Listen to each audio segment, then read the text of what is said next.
Hello, and welcome to Advanced Manufacturing Now, the podcast for manufacturing professionals.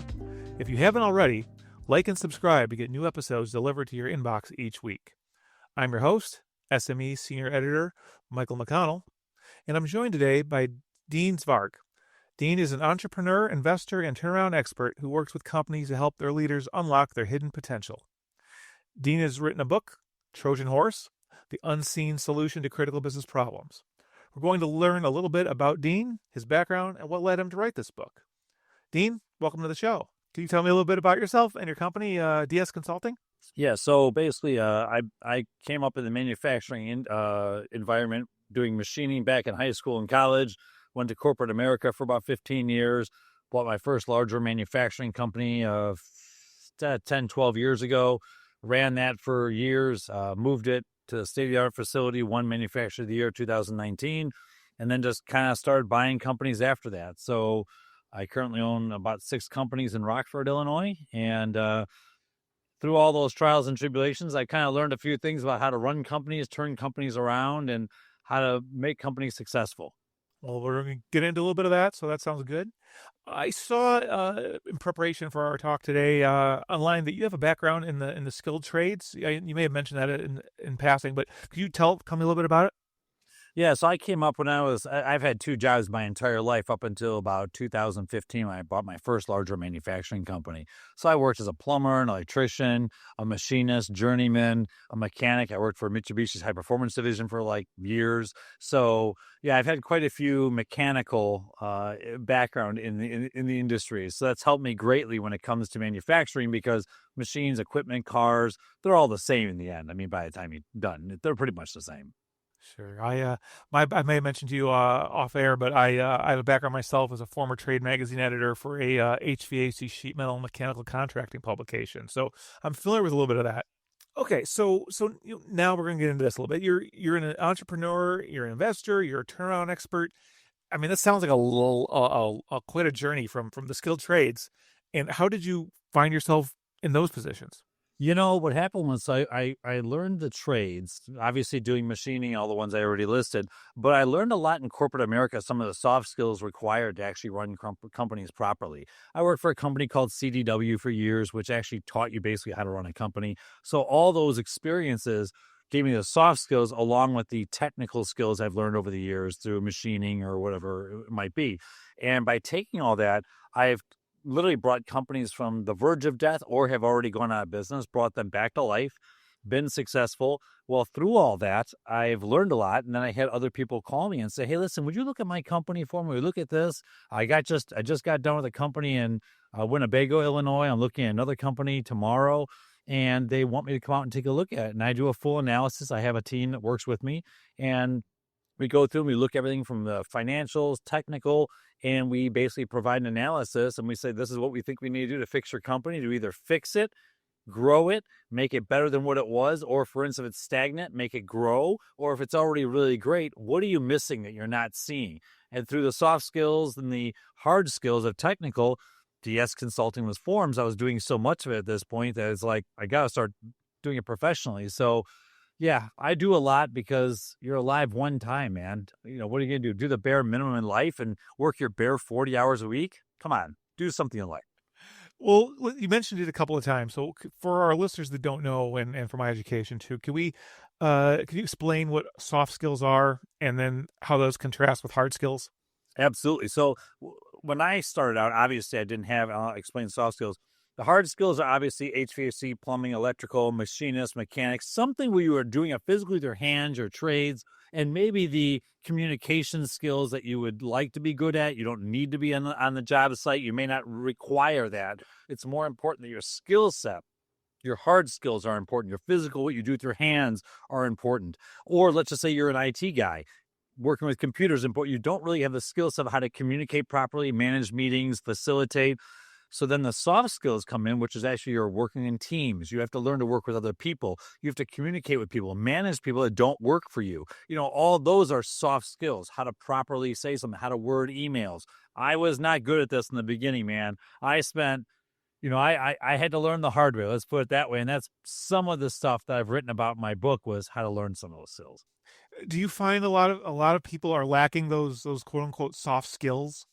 Oh, absolutely. Especially small to medium sized business owners, sometimes larger.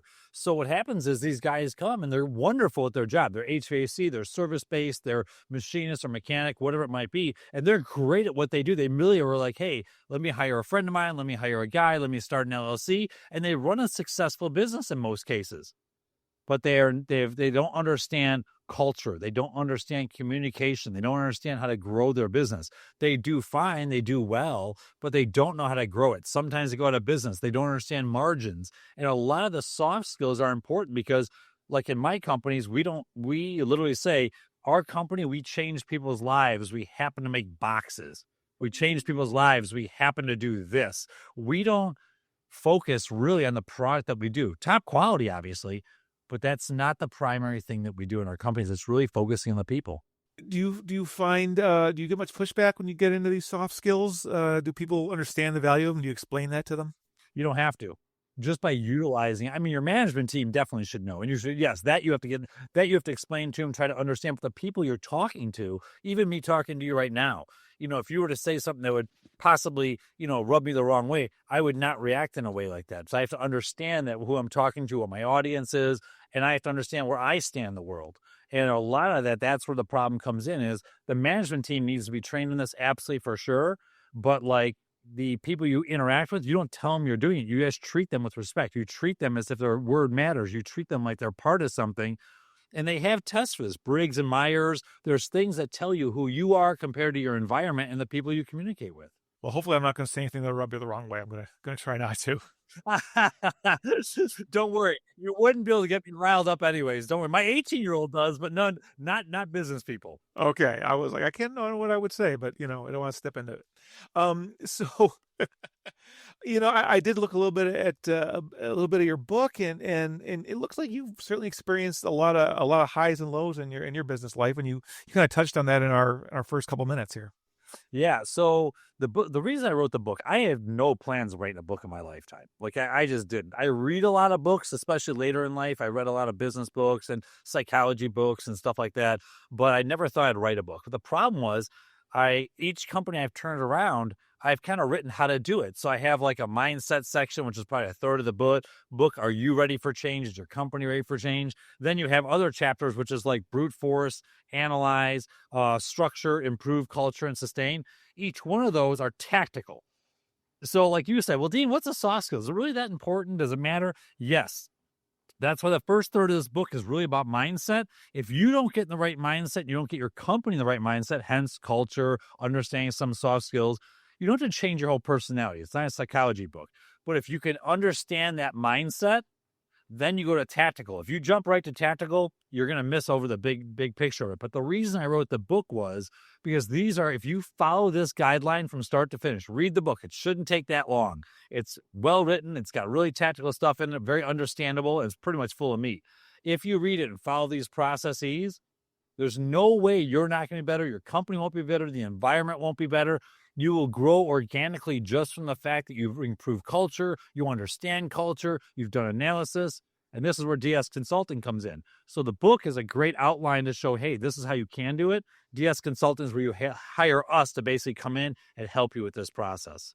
I'm going to guess you've learned a lot of the lessons that you talk about in the book the hard way from personal experience. I can tell you I did not have a mentor that sat with me and was like, don't screw this up. Don't do this.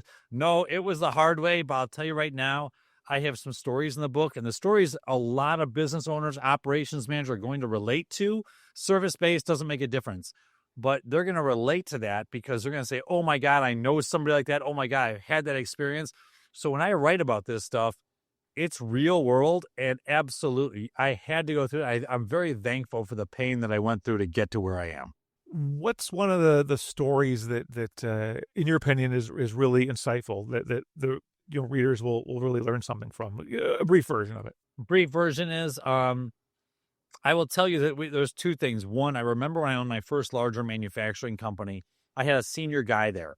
We'll just call him Brent. And that senior person worked there. That's what his name was in the book. That's why I had to use it. They're all fake names, but the idea is there. But this person, it was a senior person, been there for 25 years, knew where all the dead bodies were buried, this and that. And I remember, this is also 15 years ago, I was afraid to fire him. And I was afraid to fire him, not because that the company would go under, but what would do to culture, what would do this. And I kept him on too long, and it was sabotaging the company in the background. It falls to my fault no matter what in the end of it. But that's something that someone's going to understand. An owner is going to read this book and they're going to, oh my God, I remember I had that one person, that engineer or that one vice president, and I was afraid to fire him too, Dean. I get what you mean. That was a change for me. I really had to learn how to do that. When I did do that, and I got the courage to do that, now I can fire anybody. And I know it sounds so simple. I fired 100 people. Well, yeah, go take over a company where there's a 72-year-old guy that ran it. This other guy didn't like you. He's purposely trying to sabotage the company. I don't know if you've had all the same experiences, but this book will definitely give you some experience in that and some relation to say you're not alone. Yeah, because I mean, anyone that's human is gonna feel bad about that. So even if you know it's the right thing to do, I'm sure. Or running a company down that's millions of dollars in revenue, getting it down to $10,000 and trying to figure out why that happened. And it seems obvious, but when you move buildings to a new state-of-the-art facility, all this, those are people that are going to relate. If you're not going broke every 5 years, you're probably not pushing yourself hard enough, honestly. You've mentioned the word culture like at least 3 or 4 times, I think. Is that something that's hard to educate people on or get them to buy in? Because I've talked to, my background, as I mentioned, you talking to business owners. Some of them are, they don't believe in culture. They're like, the culture is you do a job for me, I pay you pretty well to do it. And they don't think there's anything beyond that when it comes to culture. Do you ever come across people like that? Oh yeah. So I took over a union-run company, had about, 50 employees, something like that, large facility. And the president, I was the operations manager, next in line, vice president, whatever. And the president believed that the shop guys were doing nothing but trying to steal from the company, and office was great. And that created an incredible divide. And I come in, and I had to basically straighten all that out. So I had to work with the union. And the union, I remember one time bragged to me. They go, hey, Dean, right, this is my first week there. Hey, we're 9 out of 9. I go, 9 out of 9? What does that mean? He goes, we have had 9 grievances and we've won all of them. Grievances are basically a problem with the company. The union fights it and they win. So I was like, well, okay, that's interesting. So I had to basically come in. And again, even though they work for me, you can't just fire a union, and you don't want to. You want to learn what's going on. And within a year and a half, that culture was so good that office and union working together. And after, I think it was a year and a half or something like that, I didn't have one grievance, and they didn't win anything because there was no grievances. We had an incredible collaboration. Culture went through the roof, and production went from 72% to 85%. It was about $100,000 in profit per 1% because I was able to raise culture, and they were willing to work with me, and I worked with the union, not against the union. And that is the way to success. So absolutely, if you're like going to say culture is nothing and garbage, good luck. You don't think your employees know? They know. Yeah, because I mean, if you're constantly being hit with grievances, there's some big problem there, because that's not a way to run a company. Well, they would just go through, and if something went wrong, they'd file a grievance, and the company would be like, okay, too bad. So they didn't care. How would you feel about if where you worked, they didn't care at all about you? You're probably not going to put your best version of you out there. You know what I mean? Not really. Sure. Right. So what led you to write, Trojan Horse? You've talked about all these experiences. What made you decide to sit down and actually, put a book together? Yeah, it took me about a year and a half, but I can tell you the reason I wrote it was I wish somebody would have helped me, not like in a regret way, but I wish I had something. I read a lot of books, and a lot of them are theory, a lot are on sales, a lot are about how to manage your time. There's not one for manufacturing, whether you're a service-based industry, HVAC, plumber, a mechanic, it doesn't make a difference. This is the same concept, but it's really geared to manufacturing, and there wasn't anything out there for black and white. Just tell me what to do.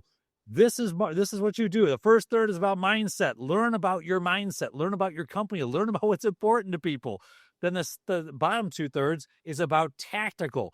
Do it this way. If you do this, you cannot lose. To me, it's absolutely insane. And I know I'm biased. I wrote the book, but I got a whole library of books I've read on business, mostly in psychology. If you don't read this and you're in charge of a manufacturing company, whether you're an owner or operation, you're insane.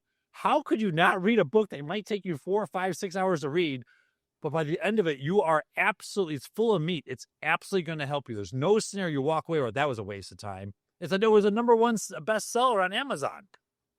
Not my opinion. Somebody thinks it was good. Well, that's great. So why did you call it Trojan Horse? I assume most of our listeners, at least a good chunk of them, will know that's a story from Greek mythology. So why did you use that as a name? I came up with that because this is all hidden.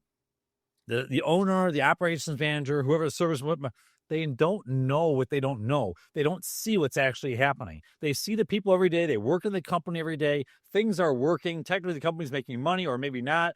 They go on jobs. Everyone's doing their job. But there's a hidden part of this, the unseen issues in the company that you're not seeing. And that's what Trojan Horse primarily is about. You're not seeing what's actually hidden in the company until it's too late. Like, I see people where you're depleting 15, 20% margins for they're not minor, but they're things that should be blindly obvious. But these people are never trained in this. They didn't go through multiple turnovers. They didn't go through multiple companies. Sometimes they're children of the original owner. They're never empowered to actually run the company properly anyways. So between nepotism and all these different types of people running the company, especially owners that just kind of came up through their industry, but never really learned back to the soft skills or understanding the psychology behind culture and what the benefits of culture would be. Yeah, you're throwing away money. Imagine right now, I could tell you personally, I'm going to pay you $20,000 a year more. You personally, Mike, you'd be like, I'll take that. Well, what happens if I can come in and make you do that? You're working the same number of hours. You just make more money. My ROI is like less than 2 years using DS Consulting. It's about what it is, less than 2 years. So who is, at a high level, who is this book aimed at? Is it aimed at CEOs? Is it aimed at managers? All the above? Who are you trying to hit with these nuggets of information in this book? It was primarily written for leaders in your organization. So it'd be obviously definitely the owner. The owner is the driver. The owner is the head of the snake, so he has to read it. Definitely managers. This should be something that each manager should read, senior managers, because if they get on the same page of what the mindset's supposed to be and why they're supposed to do that, they're going to go in the same direction. If I give you direction as an owner, I say, Mike, you're going to do this, and this is why. I didn't really, I don't even ask your opinion. I don't care what you think. And you will technically do what I say because I pay you. You're technically, you work for me. But if I actually understand what's important to you and how you communicate, and I actually can sell you on this idea, not from a sales standpoint, but understand what's important to you, you're going to do much better. Guaranteed, you're going to get a passion about it. And guys, think about it. Let's just say you like working on cars. You're going to have a passion. When you have a passion, you love doing it. Let me tell you, every detail counts. If I make you take out the trash, yeah, you'll do it, but you may not put the best efforts in for it. So you kind of we've talked about this a little bit, but just to be clear, how is your book and the information in it relevant to people that are in manufacturing? So, for instance, again, I'll briefly touch on it. The mindset part of it is really trying to understand you and your company culture as it is. You, most likely the owner, operations manager, whoever's in charge, that leadership is usually the problem. It's almost always the problem. If you change them, it goes down from there. Now, why manufacturing? There are steps, for instance, like I have a thing called Basics Blueprint. And it's a framework for business recovery or repair. Like, let's say you have a good business, but you want to make it better. And brute force is one of them. That first step is basically breaking bottlenecks, eliminating outdated processes, basically resetting a layout. Real low-hanging fruit gets taken care of. The next step, A, which is analyze, is more of a deep dive. You're actually trying to understand the departmental issues, the inefficiencies, prioritizing by impact. You have S, which is structure. You're actually trying to understand where you are in the org chart, who's responsible for what, documenting stuff. Then you have improve, which is actually taking the knowledge you have now and actually improving the processes, procedures based on what's essential or outdated. Culture, which is basically instilling accountability, which is huge in culture. Urgency and continuous improvement. And the last one, which is the most important to owners or operations managers, is sustain. It's basically you're trying to get yourself with a company that is not required to have you there every second of every day. You should be able to go on vacation. You should be able to do your things. It's basically so you're out of the daily operations of the company. That's the conclusion. That's why you read the book to win. And for the basics, you also got into prerequisites a little bit. That's where people need to get to, right? This is like table stakes. Oh, 100%. This is a black and white. How do I get from this place to this place? I will give you the streets, the instructions, everything versus I just say, well, kind of go north. You're not going to get there. You might eventually get there, but imagine you had somebody telling you how to get there, street by street. Very helpful, of course. And what's the message you hope readers take away from this book? The message is that you are your limitation. You are the only thing holding you and your company back from success. Even if you're a mid-level manager, let me tell you what this is awesome. If you're really, really smart and you want to learn how, and I succeed. I kept getting awards at my companies. I went from a no job in my corporate America to like a senior program or project manager. So I did a very good job. If you're smart, you read the book and go present your ideas to the leadership or upper management and say, listen, I've got an idea. This is how I think we should do it. You look smart. You've read the book. You have a good guideline. Use the book as an example. Listen, I read this book. I think we should consider implementing it. You look like you're a career-driven individual. They want to promote you because of the fact that you're smart enough to say, wow, I thought about something. I read something. Who doesn't want somebody who has a passion about the company they work for? And leadership's never, I mean, if they shoot you down, they need to read the book incredibly well. But this is nothing but a success story for anybody in a leadership step or leadership in the organization. So you're saying it's a must read. So again, I've read a lot of books. There's a lot of good, Rich Dad, Poor Dad, great book if you want to do investing. There's books out there, Traction, wonderful book. But if you're in manufacturing, if you do any kind of manufacturing or even a service-based industry like automotive, this is that kind of book for investment. This is that kind of book for success. If you don't have the time to read this, I bet you just reading this book, you would save your time just from time management chapter alone. You would save more time than reading this book in the first 2 weeks. Impressive. Are there any other points you want to make before we wrap up? I think the biggest thing is it depends on what you're trying to do. But essentially, if you're a leader in the organization, you should definitely read this book. Go to deansvarc.com. I have a lot of information on there. You can also book a complimentary time with me to actually talk. If you're actually interested in having me come out and take a look at your company, I do have this book for sale on Amazon. I also have podcasts and videos available on my website, YouTube, LinkedIn, all the major social medias. So watch some of this stuff. I have shorts that are so much fun to watch. They're 2 minutes long, but essentially it comes back to the book. And we actually have, just so you know, 1 hour podcast for each chapter in this book to give you more insight at deansvarc.com. Well, Dean, thank you so much for joining me and our listeners and sharing your insights and learning, let us learning a little bit about you. It sounds really interesting. It was very informative, and I do appreciate it. No, thank you so much for having me on. I really appreciate it. And hopefully people get something out of this. I would like to thank everyone for joining us, including Dean, joining us today for the Advanced Manufacturing Now podcast. And to keep up with the latest in manufacturing and to hear more of our podcasts, subscribe to our podcast feed.